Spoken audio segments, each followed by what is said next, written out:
Muy buenas noches, bienvenidos a los conversatorios de todos los miércoles. Darle las gracias a su compañía.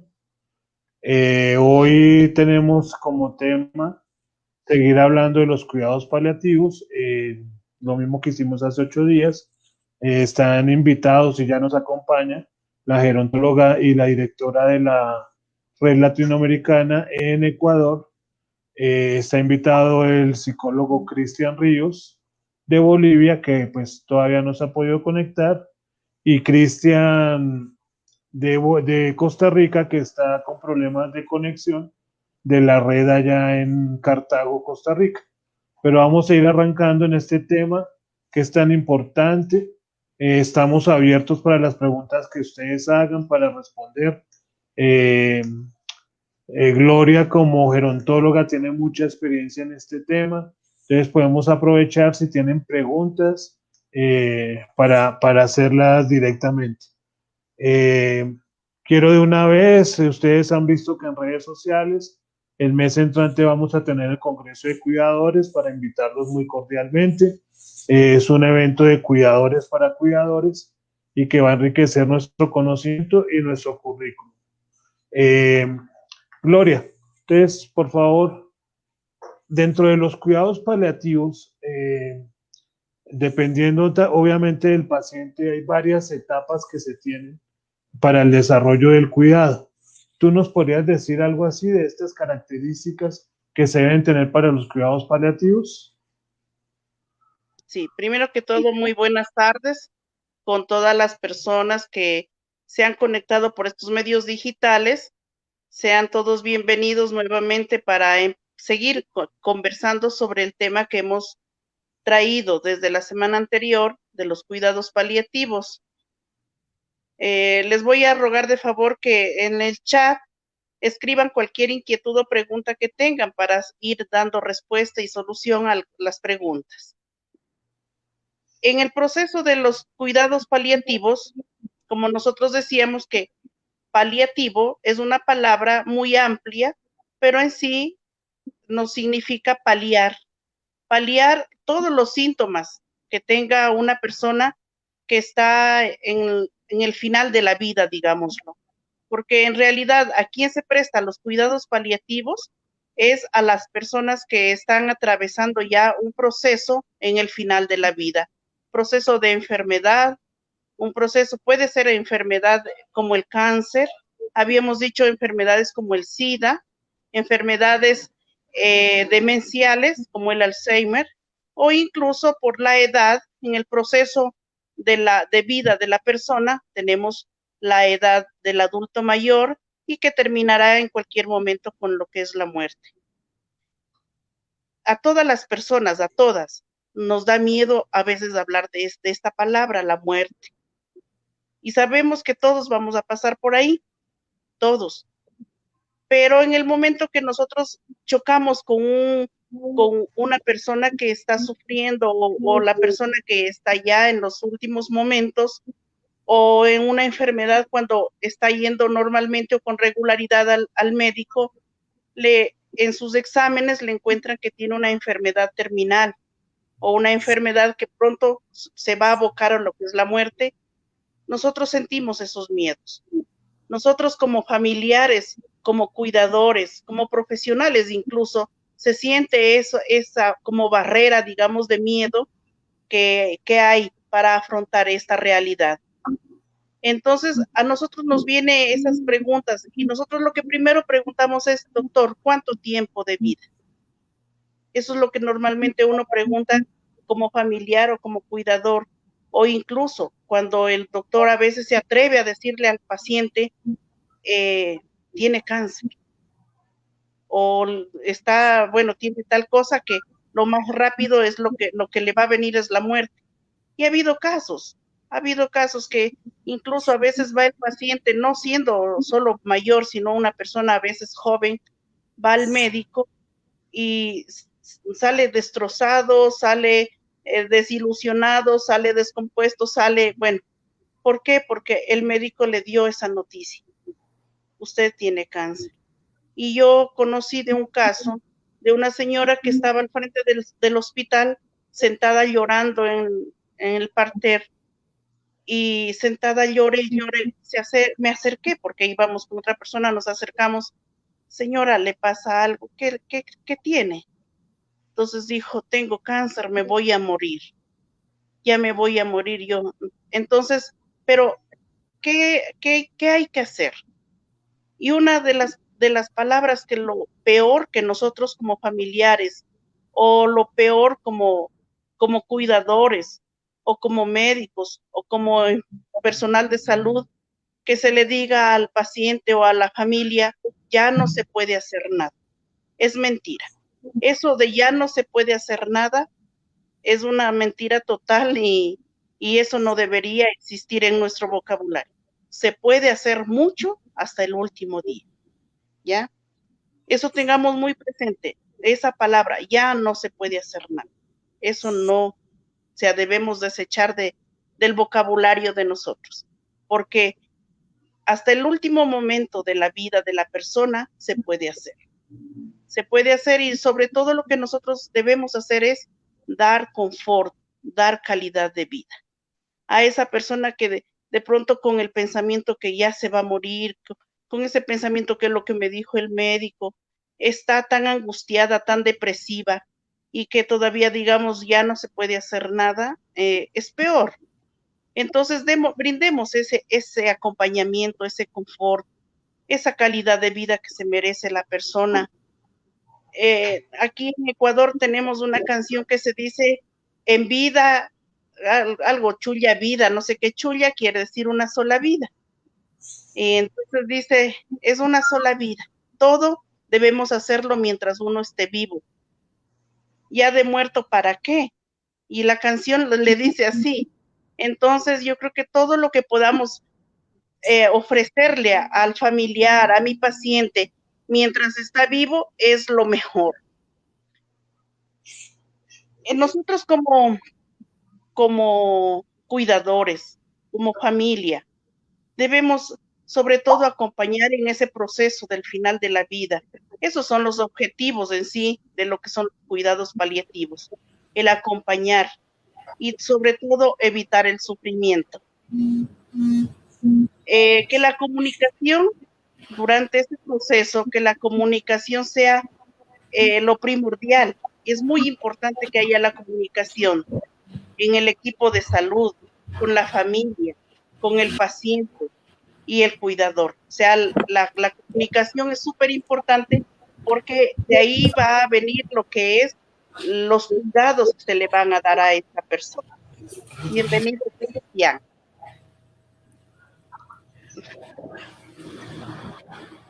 Bueno, el sentido en sí de los cuidados paliativos es darle calidad de vida, como les decía, acompañar, aliviar los dolores, aliviar incluso dudas que tenga, porque en esos momentos ellos lo que más se preguntan es, ¿y por qué a mí? ¿Por qué me tocó a mí esta enfermedad? ¿Por qué tanto dolor? ¿Por qué estoy sufriendo tanto? Entonces aliviarle esas dudas, darle como esas respuestas, digámoslo así, cuidar lo mínimo, los detalles que de pronto en esos momentos se le puede dar cuando el paciente incluso está consciente, conversar con él, preguntarle qué más te hace falta, qué es lo que te inquieta, qué te incomoda, estar pendiente mucho de lo que es las necesidades físicas y básicas de la persona. Otra cosa que también es muy importante es la alimentación. Sabemos que en un proceso ya cuando se está al final de la vida, a veces ya no hay apetito para que coma, pero se le puede preguntar qué quieres comer, presentarle porciones pequeñas que le llamen la atención, que sea llamativo a la vista, que tenga, bueno, o sea, que le den ganas de comer, aunque sea poco, pero que, o sea, ayudarle en esa necesidad. Ayudar a superar el miedo. El miedo es lo peor, no dejarle solo, estarle acompañando. El contacto físico, como decíamos hace 8 días, es muy importante, tomarle la mano, preguntarle, darle confianza, ser tomados en cuenta incluso. ¿Por qué? Porque muchas veces cualquier tratamiento o lo que sea que se le vaya a aplicar, siempre hay que tomarle en cuenta, porque a veces son personas que todavía son a veces jóvenes, a veces adultos, pero todavía son conscientes y se le puede preguntar, el doctor o el médico dice que podemos hacer esto, ¿qué dices tú? ¿Quieres? O sea, que sea tomado en cuenta, porque muchas veces como familiares estamos pendientes de eso, tomando decisiones por el paciente y a veces él no necesita o no quiere, o bueno, entonces que sea tomado en cuenta para estas decisiones. Bienvenido, Cristian.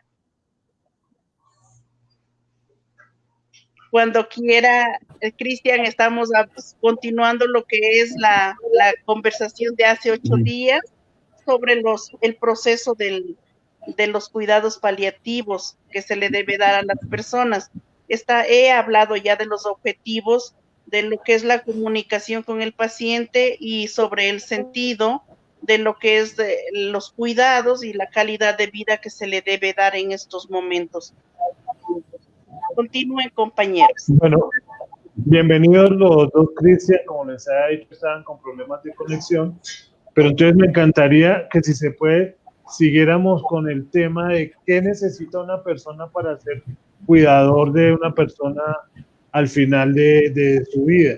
Como lo decía Gloria hace un rato, pues nosotros estamos enfocados en estos días en hablar en el adulto mayor, pero los cuidados paliativos también son para niños, jóvenes, y la persona que trabaja, el cuidador de estas personas, quisiera que habláramos de las características que debe tener, aparte de que el conocimiento, ¿cierto?, que debe tener de esa su labor. Me encantaría que pudiéramos tratar de ese tema ahorita. El que quiera arrancar, no hay problema. Primeramente, saludes compañeros, saludes Juan, saludes Gloria, saludes compañero Cristian. Es un gusto volver a estar acá. Un poquito atrasado, pero porque tenemos problemas de conexión con el internet. Acá está lloviendo demasiado, entonces hay unos cortes muy extraños y en cualquier momento me van a ver que me conecto y me desconecto. Saludes a todas las personas desde acá, desde Costa Rica, cada uno de ustedes, de los cuidadores que se están conectando uno a uno. Como dijo don Juan, el compañero, nuestro director de la Red Latinoamericana de Cuidadores, pues este es un tema que estamos haciendo por segunda vez, es un tema que queremos tratar y la idea es que cada cuidador a nivel de país donde se encuentre usted, pues pueda aprender también a cómo cuidar, en este caso el tema de cuidados paliativos. Uno de los temas muy importantes es la comunicación que comentaba la compañera Gloria. Gloria, qué importante es la comunicación, ¿verdad? Que tiene que haber no solamente entre el cuidador y también el paciente, sino que también hay que involucrar un poco la familia, porque la comunicación va a tener que ser hacia dos lados, tanto para el paciente poder comunicarse con él, como comunicarnos con la familia que también está pasando ese proceso, esa situación, ese momento que ellos no saben cómo trabajar con este paciente, qué está pasando con él. Muchas veces hasta los mismos familiares tienen miedo de cómo cuidarlo, cómo tengo que cuidarlo, cómo lo tengo que mover, cómo lo tengo que tratar. Entonces, una de las cosas principales es que el cuidador se va a transformar en una persona que va a tener que tener una comunicación bien directa con el paciente para poder tratar sus miedos, tratar sus desesperanzas, quizás los momentos difíciles de esa parte de la enfermedad, como también ser una parte fuerte, quizás podríamos decirlo así, para las familias, porque las familias también van a pasar ese proceso de susto, de miedo, de desesperanza, de desconsuelo, porque a mi papá o a mi mamá o a mi familiar está en este proceso de cuidados y después ya casi nos va a dejar. La comunicación, una de las partes, es muy importante porque juega un papel bastante importante. El estar ahí presente también, la presencia del cuidador. Con solo esa presencia puede hacer que el corazón de ese paciente pueda estar tranquilo, porque muchas veces ellos no quieren estar solos. Muchas veces el pacientito no quiere pasar esta situación solo, pero al estar ese cuidador ahí, le está dando ánimos, le está dando esperanzas, le está diciendo con su presencia, aquí estoy, lo vamos a pasar esto, vas a estar tranquilo, vas a tener esperanza. Qué importante es saber que el cuidador es una parte muy, muy importante en este proceso del cuidado. Todos los profesionales son importantes, claro que sí, pero el cuidador es súper más importante. ¿Por qué lo digo? Porque va a pasar las 24 horas, por decirlo así, o quizás 12 horas, 8 horas, 9 horas, los 7 días de la semana, junto a ese paciente. Es el que va a estar más cercano a ese paciente. Muchas veces el cuidador es buscado, por ejemplo, acá en mi país, se busca porque tal vez la familia no puede encargarse de él, no puede estar las 24 horas, tienen que trabajar, por lo tanto el pacientito va a estar solo. Quizás no sé en cada país donde ustedes se encuentren, pero el cuidador, vuelvo a decir, es una parte muy importante porque va a jugar un papel súper, súper decisivo en la vida, en el acompañamiento, digámoslo así, de este proceso de enfermedad que el paciente está pasando.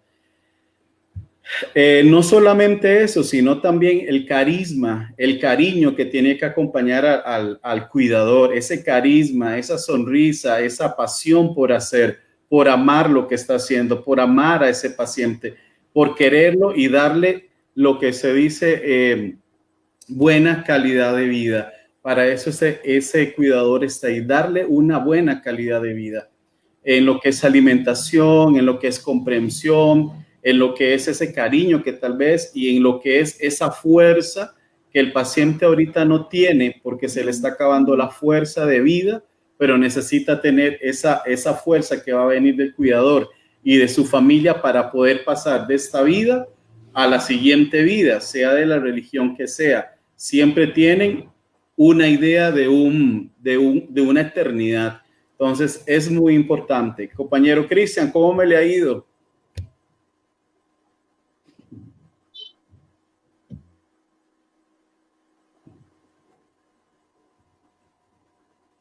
Listos. Compañeros. Creo que no escucha. Está mal también el internet allá donde él vive. Bueno, respondiendo a la pregunta, Juan, de lo que decías, ¿cómo debe ser una persona cuidadora?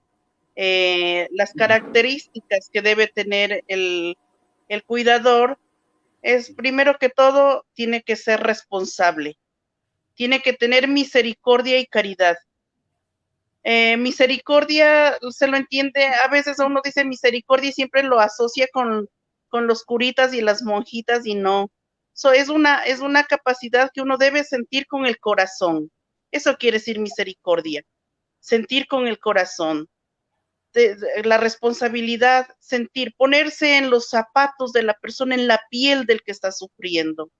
Porque si el paciente está sufriendo, tratar de entenderlo. Es bien difícil sentir lo mismo, eso no se puede, pero por lo menos yo me pongo, si yo fuera el paciente, ¿qué me gustaría que hagan conmigo?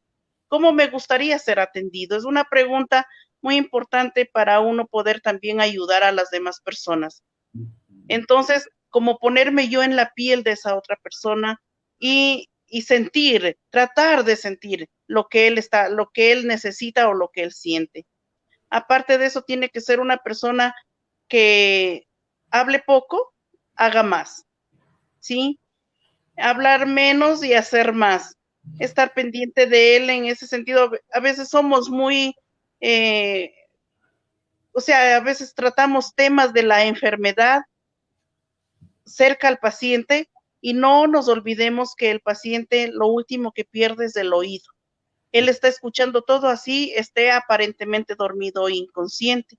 Entonces hay que evitar esos diálogos, de hacer comentarios junto a él, de pronto que diga, ay, ya se está acabando, mire como ya respira una respiración superficial.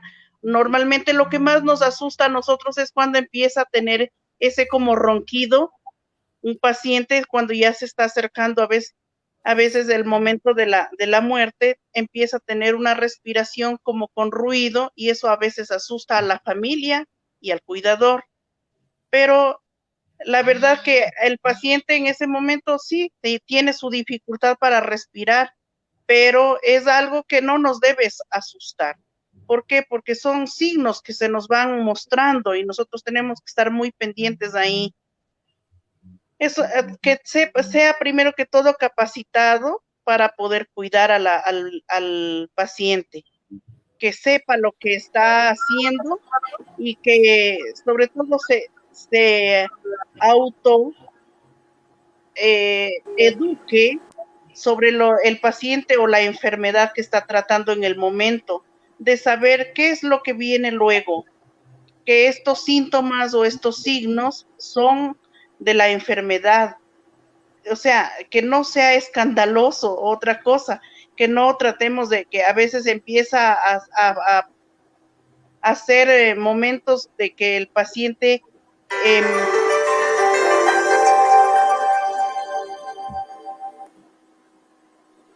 bueno, entonces de no empezar a gritar, a correr, a llorar, de pronto, no, o sea, uno tiene que saber auto comportarse, digamos, con el momento que estamos viviendo, que sobre todo el diálogo sea para conversar con la familia o con el personal sobre qué más podemos hacer por esta persona.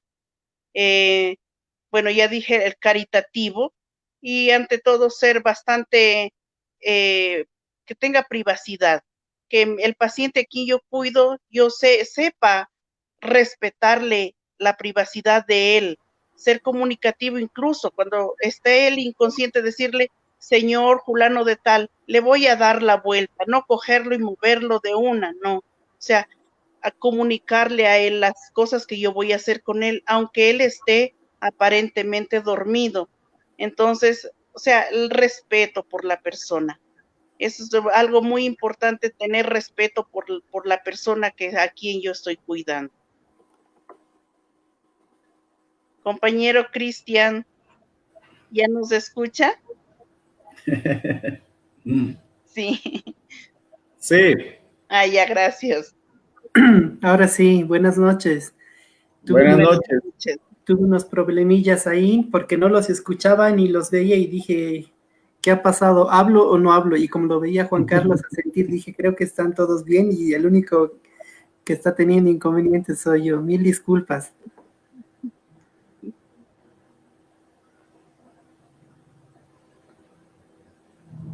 ¿Otra vez?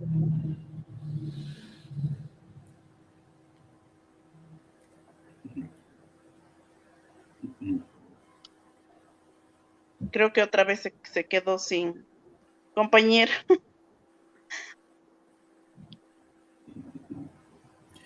Me gustaría agregar algo muy importante, es el que lo que la compañera Gloria Carrión dice. La educación es un papel muy importante en la sociedad de nuestros países. La formación es muy importante. ¿Por qué? Porque es muy importante, porque es a través de la formación, a través de los cursos, que nuestros cuidadores pueden prepararse más para tener un conocimiento más pleno de lo que es cuidados paliativos. Cuidados paliativos es un tema muy extenso, muy rico, muy grande, de lo cual podemos hablar y hablar de muchas cosas, podemos hablar hasta de los derechos del paciente terminal, de muchas cosas. Es un tema extensamente lindo para conversar, pero nuestros cuidadores necesitan formarse. Entonces, no es decir tengo un paciente de cuidados paliativos, es sino formarme, educarme para poder yo saber cómo atender este caso, porque como decía nuestro compañero Juan Fernández, no es solamente nos vamos a dirigir cuidados paliativos al adulto mayor porque es el mayor, es el viejito, es el que se va a morir pronto, es el que va a durar menos. No, puede pasar casos donde un niño necesita ser cuidado donde un joven necesita ser cuidado, y hablamos de 3 sistemas diferentes: niñez, juventud y adultez, y todos necesitan ser cuidados de diferentes formas.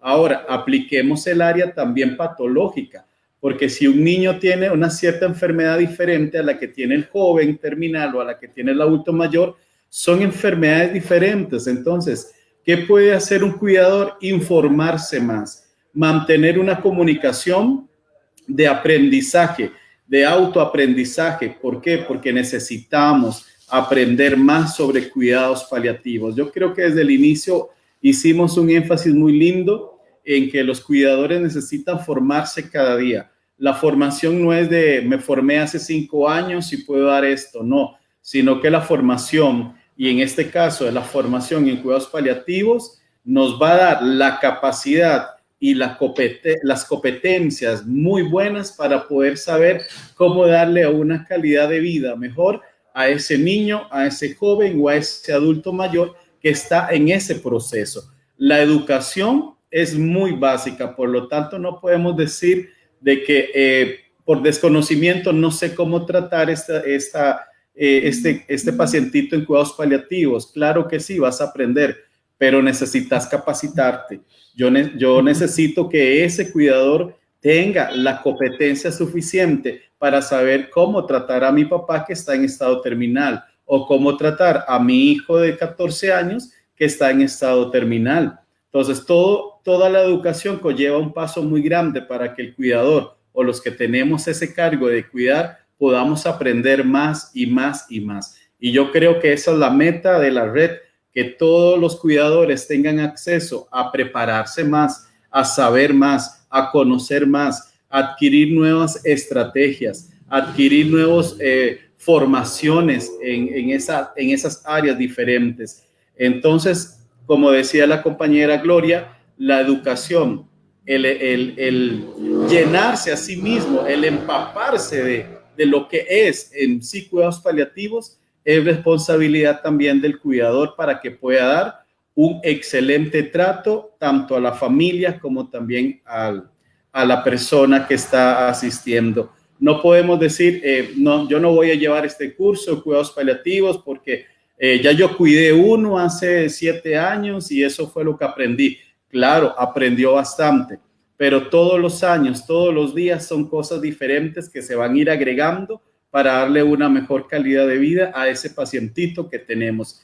Llámese niño, joven o adulto, porque cuidados paliativos no tiene un rango de edad que solo los adultos. No, pueden ser niños, pueden ser jóvenes, puede ser un adulto mayor o un adulto joven.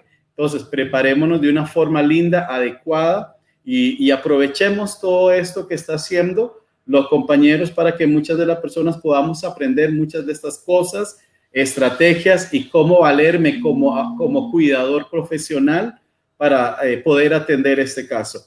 Compañero Cristian, ¿nos escucha?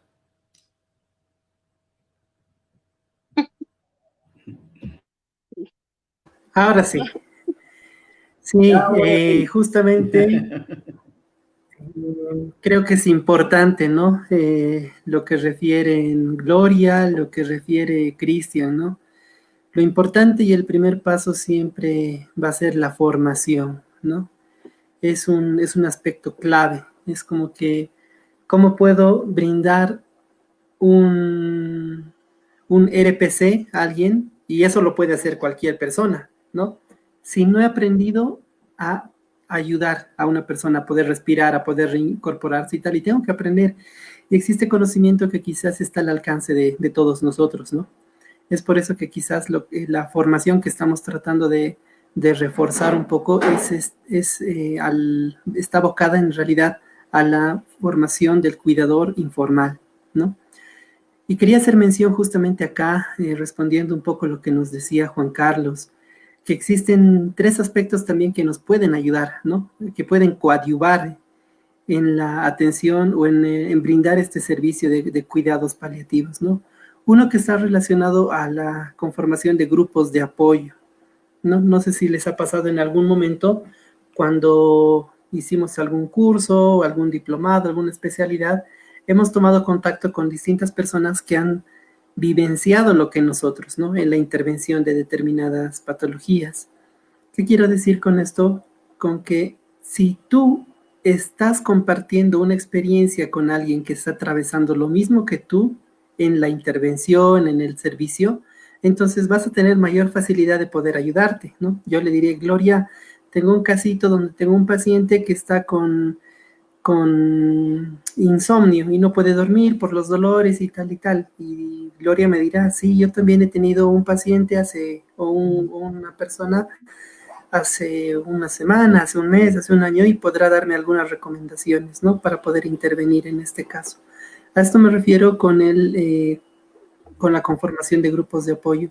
Otro aspecto que quizás sí ayuda y creo que es también importante es realizar reuniones familiares. No sé si en algún momento ustedes como cuidadores, han realizado o han convocado alguna reunión de los familiares del paciente, porque muchas veces pensamos que como ya hay alguien que lo va a cuidar, ya no necesitamos nada más, ¿no? Entonces estas reuniones, llámense reuniones familiares informativas, etcétera, etcétera, esto nos va a ayudar a poder tomar conocimiento de lo que le está sucediendo a la persona que necesita de estos cuidados paliativos, ¿no? Entonces, el realizar reuniones familiares informativas van a ayudar a tomar conocimiento de cuáles son las necesidades, qué tipos de necesidades existen. A veces pensamos que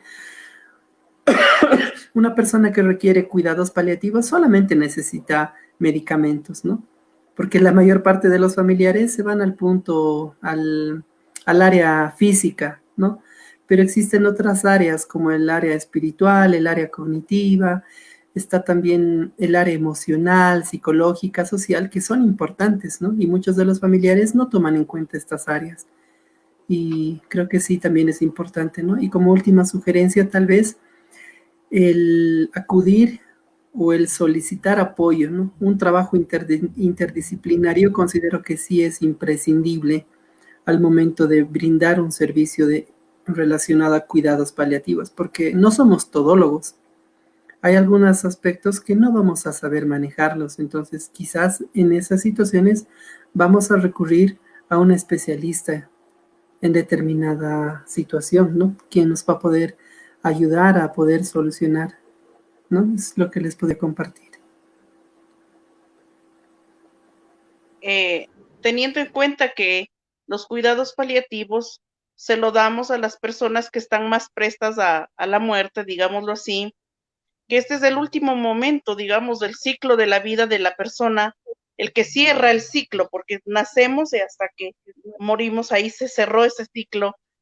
Entonces tenemos que nosotros estar muy preparados para todos estos procesos, estos cambios, este camino, digámoslo así, que debemos nosotros ayudar en lo que es la calidad de vida que se le va a dar a esta persona y sobre todo ayudar con la familia.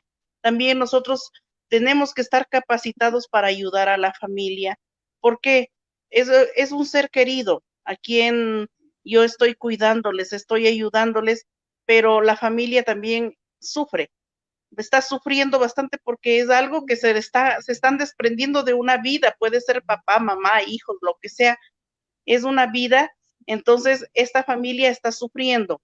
Con esta familia, ¿qué yo puedo hacer? Bueno, dialogar, informar sobre, como decía Cristian, informar sobre el proceso, cómo yo veo, cómo está avanzando el proceso de la enfermedad, cómo lo veo hoy, incluso preguntarles a ellos, ¿y ustedes cómo lo ven? ¿Cómo le ven de ayer a hoy? Entonces el diálogo es bastante importante y sobre todo ayudarles a no sentir miedo, ayudar a dar un poco de paz, un poco de alivio, escucharles, incluso ayudarles para que ellos dialoguen sobre, bueno, ¿y han pensado ustedes a dónde le van a hacer el velatorio, dónde lo van a enterrar? ¿Se han puesto de acuerdo como hermanos o como hijos? ¿Se han puesto de acuerdo ustedes en los gastos? ¿Quién va a asumir esos gastos? Porque muchas veces eso no se habla porque eso como que nosotros nos da un poco de miedo, de terror hablar eso, y a veces alguien propone de la familia y le dicen, ay, cállate, eso no. Entonces, no, nosotros debemos tomar como eso, adelantarnos un poquito a que ellos conversen sobre eso, porque justo en el momento que fallece empieza el uno a decir una cosa y no se ponen de acuerdo, el otro no opina porque, bueno, le duele la cabeza, no quiere saber nada. Entonces, es bueno tener eso ya incluso arreglado antes de tiempo. Entonces, en eso nosotros también podemos ayudar para que ellos se reúnan y tomen esas decisiones, qué van a hacer en el momento que ya fallece. Si yo como cuidador no estoy las 24 horas, porque en algunos casos les toca quedarse 24 horas, 7 días, pero está regularizado otro horario, yo como cuidador puedo enseñarle a la familia, si sucede algo en la noche, cómo saber si murió. O sea, que no le dé miedo de acercarse, de tomarle el pulso, o sea, enseñarle qué va a pasar cuando ella muere, ¿sí? Entonces, enseñarles esa partecita para que sepa. Normalmente los médicos o nosotros como cuidadores no queremos que se muera en nuestro turno, ¿verdad? Es algo, la muerte es como nuestro enemigo. Entonces, uno dice, ay, hoy que no se muera en mi turno, que no se muera. ¿Por qué? No sé, nos siempre hay esa barrera que como que nos da miedo enfrentar, pero igual, en algún turno se va a tener que ir. Entonces, enseñarle sobre todo al familiar que muchas veces asume esa responsabilidad a veces en la noche. Entonces, o en el día. Entonces, enseñarle qué va a pasar si ya fallece, cómo reconocer si ya falleció esta persona. Son algo, aparentemente cosas que no deben, como muy superficiales, digámoslo, pero que en realidad a la hora es muy importante. Y sobre todo propiciar nosotros que viva dignamente hasta el final, hasta el último momento, tenga la enfermedad que tenga, ¿ya? Muchas veces nosotros hemos visto las enfermedades, por ejemplo, el SIDA, como que no queremos acercarnos mucho a la persona, incluso hay familiares que comentan o es como una enfermedad como que la tenemos un poco a un ladito y no queremos hablar de esa enfermedad, ni siquiera acercarnos a la persona como paciente. Nosotros tenemos que romper esos esquemas, ¿ya? Son esquemas que a veces la sociedad, incluso la familia, cataloga por diferentes causas, pero entonces nosotros, cuidadores, como les decía, rompamos esos esquemas y ante todo la misericordia, la caridad, el respeto. Siga, compañero. Bueno, no sé si cualquiera de los que quisiera aportar, porque este tema es apasionante y muy importante y tenemos mucho que hablar. Margarita nos comentaba ahorita lo importante que es la tanatología, pero también yo quisiera que el tiempo vuela, nos quedan ya menos de 20 minutos, que habláramos, estamos hablando del paciente acompañado, que es muy importante, pero este último rato del conversatorio de hoy, invitar a el cuidador como tal, cómo debe cuidarse en ese trabajo, porque es una carga emocional muy fuerte, psicológica, física, eh, que se lleva a la casa, como decía Gloria ahorita, que se queda uno con la duda si en el turno de la noche murió el paciente o aparte de eso, siendo muy sinceros, es que cuando el paciente muere, pues nosotros de pronto nos quedamos sin trabajo, es otra carga más, ¿cierto? Hablando en términos reales. Entonces me gustaría que habláramos un poco de eso, cómo el cuidador se debe cuidar cuando está trabajando en cuidados paliativos. No sé quién quiera arrancar.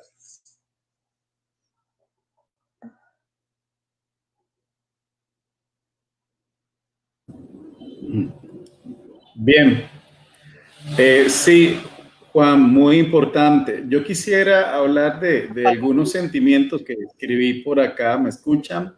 Sí, de algunos sentimientos que por lo general el cuidador va a tener y son sentimientos que ellos van a tener que poder enfrentar Me gustó mucho la participación de la compañera Gloria cuando dice uno de los sentimientos que es el asco o la repugnancia, que a veces el mismo, por X situación, por ejemplo, hablaba del caso de una persona con VIH o SIDA. A veces el cuidador tiene un cierto asco, un cierto miedo, y eso es uno de los sentimientos que hay que ir venciendo. El cuidador tiene que vencer ese sentimiento de asco o repugnancia que puede causar al estar con un paciente que está en estado terminal, porque a veces las patologías llegan a ser tan severas, tan fuertes como en el caso de un cáncer, donde la patología ha avanzado tan grande y quizás haya desprendimiento o vómitos con desprendimiento de partes interiores de la persona. Entonces, a veces ese es uno de los sentimientos que el cuidador tiene que vencer, ese asco, esa repugnancia. Otro sentimiento que tengo aquí, la agresividad. ¿Cuál agresividad? La que puede provocar a que el cuidador se devuelva con agresividad hacia el paciente. ¿Por qué? Porque muchas veces el paciente está agresivo, está enojado consigo mismo, y al estar agresivo puede provocar que responda de una forma agresiva hacia el cuidador, y el cuidador va a devolverle esa misma agresividad, esa misma repugnancia. Entonces lo que hay que vencer también, o se va a ver enfrascado el cuidador, es vencer el sentimiento de agresividad. ¿Cómo manejarlo en ese momento cuando nuestro paciente está agresivo, está enojado, está molesto, ¿verdad? Otro sentimiento que tengo aquí apuntado es la indiferencia. La indiferencia. El cuidador tiene que vencer ese sentimiento de indiferencia, de que como no es mi familiar, no es nada mío, simplemente me están pagando para cuidarlo, no me interesa su dolor, ahí está acostado, tengo que ponerle la inyección, tengo que darle este medicamento, de ahí en fuera estoy esperando que se me cumplan las 5 horas, 8 horas para irme, para que haya un cambio de turno. Lo que pasó va a pasar con él, no me interesa, simplemente estoy indiferente a lo que el paciente está teniendo. Entonces, ese es otro tercer sentimiento que nuestros cuidadores tienen que vencer, la indiferencia. Compañero Cristian decía el miércoles pasado tener empatía. La empatía, la compañera decía ponerse en los zapatos del pacientito, qué es lo que está sintiendo. No podemos ser indiferentes, el cuidador no puede ser indiferente ante el paciente. Tengo otro puntito importante que puse, la amabilidad. La amabilidad es la dulzura con la que nosotros trabajamos con amor hacia el paciente. Ser amable no nos cuesta, porque la parte de la amabilidad va a salir de un corazón que tiene empatía, de un corazón que sabe ponerse en los zapatos de lo que está pasando esa familia y es en especial ese pacientito. La amabilidad nos va a hacer o nos va a llevar a que podamos estar cerca del paciente, ayudándole en todo momento y con una linda sonrisa para que él se sienta aliviado de muchas penas. Creo que no sé dónde leí, pero una vez decía que el corazón alegre hermosea el rostro. Creo que es en la Biblia, no lo sé, pero sí, ¿verdad? El corazón alegre hermosea el rostro. Cuando un corazón es amable, alegre, va a hermosear el rostro y eso va a transmitir esa tranquilidad también al paciente. Otro punto importante que puse ahí, la incomodidad que a veces puede sentir el cuidador, una incomodidad de qué va a pasar con él, qué miedo, como decía la compañera, si se me muere en el turno mío, qué va a pasar, qué tengo que hacer, cómo lo tengo que hacer, mejor que no se muera todavía, que si ya lo escuchamos medio respirando feo, ya como que uno quiere salir en carrera, mejor como que no se le toca que se muera en el siguiente turno. Esa a veces la incomodidad que puede tener un cuidador al tener estas situaciones. Entonces, ¿qué es lo que pasa? Hay varios sentimientos que el cuidador va a tener que vencer para poder tener la competitividad de poder ofrecer ese servicio, digámoslo así, o esa pasión o ese amor para poder cuidar a ese pacientito. ¿Cuáles son? ¿Cuáles vamos a vencer? El asco que podamos sentir, sea que sea, la agresividad que pueda presentar el paciente contra nosotros, no podemos devolverle el mal por mal, ni responderle tampoco, sino manejar esa agresividad, la indiferencia. Tiene que aprender a manejar la amabilidad también y la incomodidad que se va a presentar en una u X razones en la vida del cuidador. Si el cuidador, si nosotros como cuidadores podemos vencer estos puntos, estos sentimientos que se van a presentar, vamos a ser buenos cuidadores porque realmente vamos a ofrecer algo que realmente va a salir de acá, de nuestro corazón, para ese pacientito que tenemos. Compañero Cristian. Realmente sí, me parece muy importante, ¿no? Y escucharlos en cada una de sus participaciones me hace recordar muchas cosas y creo que sí, el tiempo es muy corto, ¿no? Para poder explotar todo lo valioso que cada uno de ustedes está compartiendo. Me quedó resonando un poco la idea de que nos mencionó Juan Carlos, ¿no? Acerca de que una de las participantes justamente habló de la tanatología, ¿no? Y claro, es importante, es un área muy, muy amplia, ¿no? La tanatología es conocida como una disciplina, ¿no? Que se encarga de estudiar la muerte. Y cuando apenas le escuché a Juan Carlos decir tanatología, recordaba que en mi país hace unos buenos años, 5, tal vez 10 años, no sé si en sus países, se ha hablado siempre del buen vivir. ¿Han escuchado de estas ideas del buen vivir? Hay que procurar vivir bien o el buen vivir, pero nunca nos hablan del buen morir. Y aunque pareciese algo contraproducente, algo nocivo, algo negativo, ¿qué pasa si alguno de nosotros, presentara algunos síntomas, mencionemos al COVID por decir uno de ellos, donde quizás nuestros pulmones ya no están funcionando como antes? Y sí, es inevitable que vayamos a morir. Entonces, quizás tengamos acá que hablar un poco de la tanatología, ¿no? Entendiendo la tanatología como el buen morir, si gustan, ¿no? Como tener una muerte digna. Y es importante que en este momento nuestra atención esté abocada a brindar bienestar al paciente, ¿no? A tener una atención adecuada, como lo han mencionado ustedes, a tal vez brindarle los últimos momentos, los últimos días, semanas tal vez, a que el paciente pueda estar rodeado de gente cariñosa, gente que le brinde muestras de cariño, muestras de amor, que le digan que lo quieren, que le digan cuánta falta les ha hecho, inclusive pedirles perdón por no haberles dado el tiempo de calidad que necesitaban, ¿no? Y que en algún momento hemos tenido que esperar una enfermedad terminal tal vez para tener un acercamiento con el paciente, con el familiar.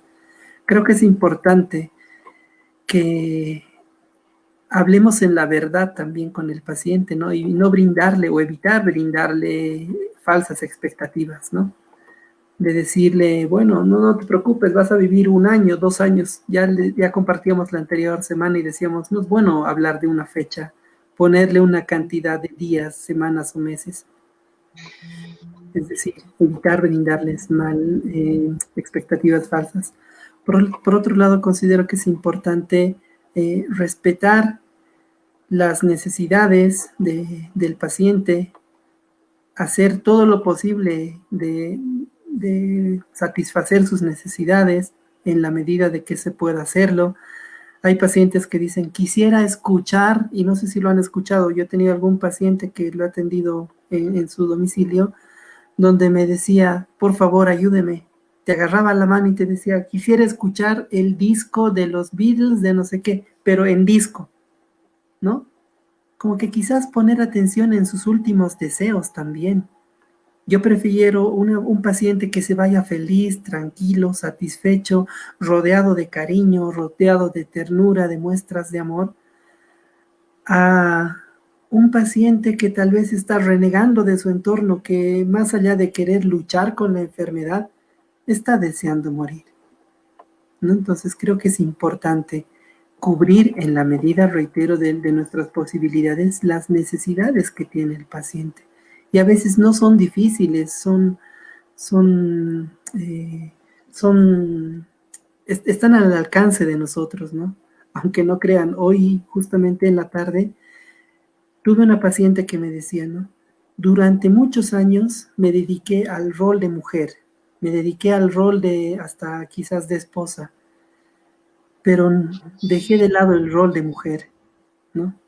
Y me decía, tomé un helado, me describió un helado típico aquí en Bolivia, en La Paz, que se llama raspadillo, ¿no? Y me decía, hace años que no había degustado un simple helado, que no era caro ni nada, pero que le hizo feliz. Y a veces los pacientes no piden mucho, piden poco. Y creo que poner atención en las necesidades que tienen ellos y alejarnos de las necesidades obvias de medicamentos y demás, creo que les darían una muerte digna, ¿no? Y les daría así un buen morir. Y no tener miedo a la muerte. Yo siempre digo, no sé, al parecer Cristian igual es creyente, yo también soy creyente. Y la concepción que tengo de la muerte no es el fin. Para mí la muerte no es el fin, no es el punto de llegada, ¿no? Sino que es un paso de esta vida a otra vida. Y cuando una persona vive con esperanza y una persona transmite esa esperanza, como que le estamos dando unos días, unas semanas más de vida a esa persona que quizás le han dado un diagnóstico negativo. Y para terminar, la anterior semana justamente quería leerles esta frase que espero que sí nos ayude. La frase dice, si no puedes cambiar una situación, porque no podemos cambiar el diagnóstico, al menos puedes elegir la actitud con la que vas a afrontar esa situación negativa. Espero que esto nos ayude a cambiar de mentalidad. El diagnóstico no lo vamos a cambiar, pero lo que vamos a cambiar es la actitud con la que vamos a afrontar ese diagnóstico. Bueno, para terminar, yo también quería decirles algo.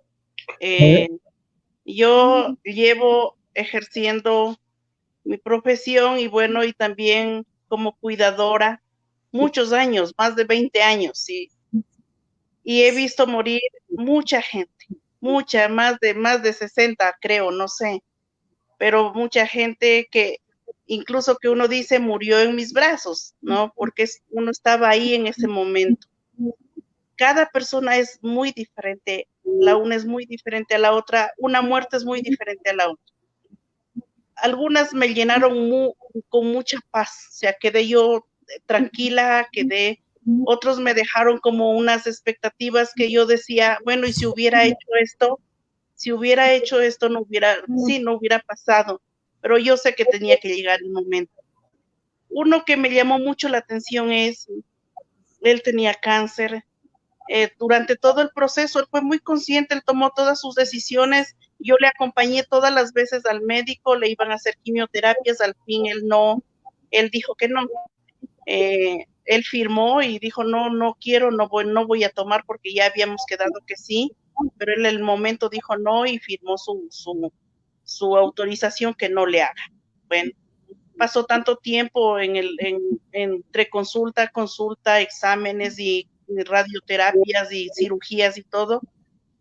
Al último me dijo, yo quiero despedirme. Tengo hermanos que pasan en el extranjero y no he podido ver mi familia y yo quiero despedirme. Entonces yo le dije, ¿quiere grabar una despedida para sus familias? Dijo, bueno. Entonces yo cogí mi celular y le dije, despídase, hable, despida. Y les dejó mensajes a uno por uno. Ya él fue, decía, me voy. Decía, Dios mío, yo ya me estoy yendo de este mundo, hermanito. Yo quiero despedirme de ti y yo quiero que desde el cielo yo voy a rogar por ustedes. Yo quiero que ustedes sean felices y me recuérdenme a mí como cuando nos reuníamos para hacer la cena de Navidad, cuando nos reuníamos para jugar carnaval. No me recuerden con tristeza. Yo sé que no pudieron venir, pero yo me voy tranquilo. Y bueno, se fue despidiendo uno por uno. Yo cogía y les enviaba pues los mensajes a los familiares para que ellos escuchen. Y fue algo pues como muy doloroso, pero al mismo tiempo como que llenó muchos vacíos que él tuvo y que yo también tenía en esos momentos. Bueno, y otra cosa que yo quiero decir, que en realidad cuando una persona se va, o sea, hay mucha pena, mucho dolor, incluso cierta ira, cierto enojo, a veces culpa, a veces uno dice, ¿por qué no hice tal cosa? Como resentimiento con uno o a veces con Dios. Otro caso que yo tuve era de un pacientito que decía, llámelo al padre, yo quiero confesarme, y no fuimos capaces de conseguir un sacerdote, y eso a mí me quedó, o sea, como una culpa que yo no pude llamarle un sacerdote. Entonces, bueno, yo decía, bueno, no fue culpa mía, la verdad no fue culpa mía, pero eso yo lo logré entender mucho después, pero en ese momento nosotros llamábamos a una parroquia, a otra parroquia, y no fue posible, y él se murió, pues no. Entonces, son casos de que suceden, son cosas reales, pero eso nos ayuda a nosotros como para poder en el siguiente, cuando él aún no esté tan mal, ahí llamar. Otro paciente que me decía, quiero ver a mis hermanas, nosotros hemos peleado tanto toda la vida, pero quiero verlas en este momento. Y 2 hermanas que hemos peleado, o sea, no se hablaban por 30 o más años. Yo quiero verle a mis hermanas. Así que se les envió un carro que las vaya a traer porque estaban muy lejos y todo. Y ellas llegaron media hora después, él falleció. O sea, son cosas que uno ve y son reales, no son cuentos. Uno ve y dice, o sea, solo esperaba eso porque ya quería irse, ya tenía que irse y esperaba eso. Después de sentir esas iras, penas, culpas, resentimientos, yo pienso que nosotros tenemos que, bueno, viene la tristeza, son pasos que uno va llenando, como que son unos pasos que uno tiene que pasar para uno luego llegar a aceptar. La esperanza en la resurrección yo creo que es algo muy grande. Como nos decía Cristian, yo también soy católica y yo creo mucho en Dios. Y yo creo que en algún momento yo me voy a encontrar con esas personas que las ayudé a que se vayan, me van a estar esperando. Bueno, yo creo en eso, en la esperanza que uno tiene, uno como cuidador debe tener esa esperanza. No es que el perrito se murió y se acabó, pero la persona no. La persona muere y vive. Y yo creo que tenemos la esperanza en resucitar, la esperanza en que nosotros vamos a vivir algo mejor que en la tierra, ¿no? Y yo creo que esos son como, bueno, palabras mías que no están escritas en ninguna parte, pero creo que ayudan en algo. Muchas gracias, Gloria. No sé si Cristian Méndez quiere decir algo ya para terminar. O ya. Sí, claro, no, solamente de verdad son palabras y son casos tan diferentes, compañera Gloria, que yo creo que han llegado a la mente de muchas personas que nos están viendo, porque muchos están pasando y ya lo han pasado y están viviendo quizás ese momento de ver partir a una gran persona. Yo siempre he pensado en mi vida que no morimos, siempre he dicho dormimos. Yo le decía a mi papá antes de irse, yo le decía, tú no vas a morir, tú vas a dormir y cuando abras tus ojos estarás en otro lugar, del cual ya tú has leído. Y entonces yo le decía a él, y luego vamos nosotros, así es que duerman tranquilo. Y mucha gente siente esa felicidad de cambiarle la palabra, te vas a morir, por duerme, solamente vas a dormir y vas a abrir los ojos en otro lugar pronto, rápido. Y qué lindo es entender todo esto y que los cuidadores puedan entender, porque vuelvo a decir, quizás algunos están en este momento pasando esa situación y necesitan escuchar esas palabras de cada uno de ustedes para poder tener esa fuerza y esa pasión para estar ahí para el momento, para ese momento específico en que nuestro paciente se nos va a ir de nuestras manitas. Juan. Muchas gracias, Cristian. Pues antes ya para cerrar, quiero compartirles lo que nos escribió en el chat Isabela Gallardo, que es la primera vez que estoy en esta página, que hay bienvenida, siempre serás bienvenida aquí, y nos cuenta que hoy falleció su paciente, tenía 100 años y por fin descansó. Sentimientos encontrados. He visto fallecer mucha gente a mi lado. trato de dar lo mejor de mí y siento que lo hago. Contenta, Señor, contenta me siento con el deber cumplido. Creo que eso es el resumen de lo que ustedes están hablando. Yo solamente quiero felicitar a Isabel, darle las gracias en nombre de la humanidad, de lo que creemos. Yo también soy católico, en nombre de Dios. La labor que hacemos de cuidar personas, yo sé que Él agradece mucho, pero a lo que voy es que para poder llegar a hacer eso que nos contaba la compañera, pues no solamente es con tener empatía y voluntad. Para eso tenemos que estar preparados, tanto en la forma de cómo llevar la parte tanatológica, como también con la parte social, humana y de uno mismo. Entonces, invitarlos, darles las gracias a Cristian Ríos y a Cristian Méndez por la participación, la compañía de todos ustedes, invitarlos mañana, de hoy en 8, al conversatorio que vamos a trabajar sobre los derechos que tenemos los cuidadores informales. Pues ya estaremos en noviembre y ustedes saben que en el mes del cuidador vamos a tener una serie de eventos donde vamos a trabajar para reivindicar el trabajo de los cuidadores, dignificarlo, pero también con la responsabilidad que tenemos. El tema que trabajamos hoy de cuidados paliativos es un tema muy responsable.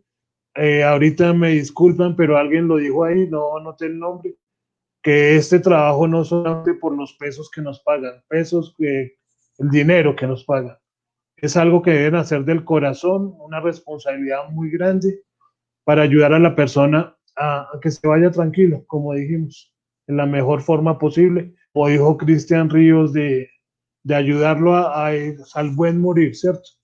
Entonces, agradecerles a todos. De hoy en 8, entonces nos veremos otra vez a esta hora. Invitarlos nuevamente al Congreso, el Congreso que está organizando la Red Latinoamericana de Cuidadores. Es tal como estos conversatorios donde vamos a profundizar en temas hacia el cuidador informal. No vamos a hablar en palabras técnicas, ni medios técnicos, ni profesionales españoles hablando del cuidado en Europa, no, de cuidadores latinoamericanos para cuidados latinos, que esa es nuestra realidad y la que debemos fortalecer y cada día ser mejor. Entonces, nuevamente, mil y mil gracias a todos y estamos a sus órdenes.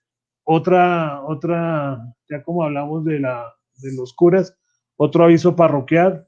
Acuérdense que la Red Latinoamericana de Cuidadores tiene al servicio de sus miembros la ayuda psicológica, lo que hemos hablado del síndrome Burnout, del cuidador quemado. Nosotros tenemos líneas con psicólogos que nos pueden ayudar con solamente avisarnos y así sea encontrar un apoyo mientras salimos de esas problemáticas.